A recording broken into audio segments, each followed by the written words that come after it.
So even now, Seeking Alpha coming around where they're talking about, hey, this could be something here to the bull. Importantly, pointing out this ownership summary. This table isn't right. It's inaccurate. There's 2 RC Ventures and stuff. But besides the point, we know what it's supposed to say. And I just think, how do the shorts? I don't understand.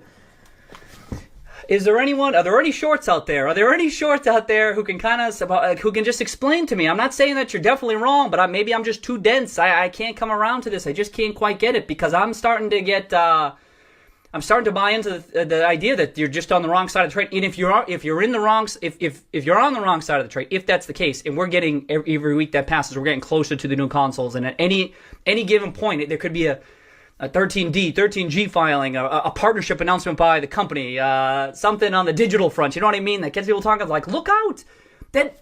My odds, and again, look at my videos. Short squeeze, I keep on saying, is a sideshow. I've always felt it's a sideshow, and I have to say the odds have been ticking higher with each passing week, with each incremental news that we receive. In the price is up, right? It's up quite a bit, but it is trading at cash right now, just about. And I'm just like, this doesn't make any sense to me that you would keep this position on. But again, I'm always of the opinion, like, maybe there's something here I don't understand.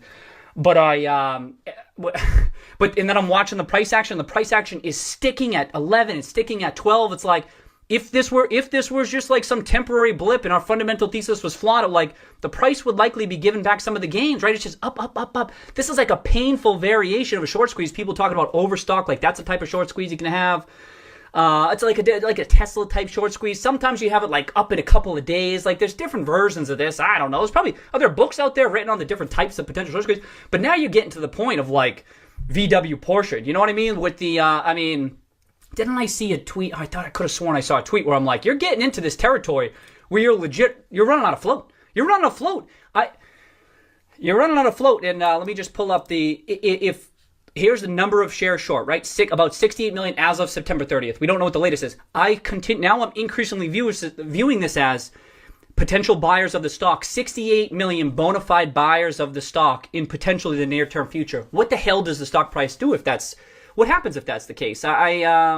Especially if some of this volume is a bit artificial because it's market makers kind of just trading shares because they blah blah blah. You know what I mean? Stuff. I just don't know enough about this aspect, but I'm increasingly viewing this as like these are buyers that are just sitting there, and I'm starting to think that they're dragging their feet a bit too long if they're serious about getting out of this position. And if they're on the wrong side of the trade, GameStop has those unique characteristics about it that the perception can happen quickly, and I think we're kind of seeing it happen right now. And the fact that the price action isn't giving back a lot of these gains, it's sticking around, and every damn new news release is bullish. You can't see this and not think this is a bullish interpretation, this 13G. You know what I mean? And it's eating up all the shares. Like, the institutional holders hold like 100% of. I don't know. So there was a couple of GameStop articles that I pulled up here. I don't.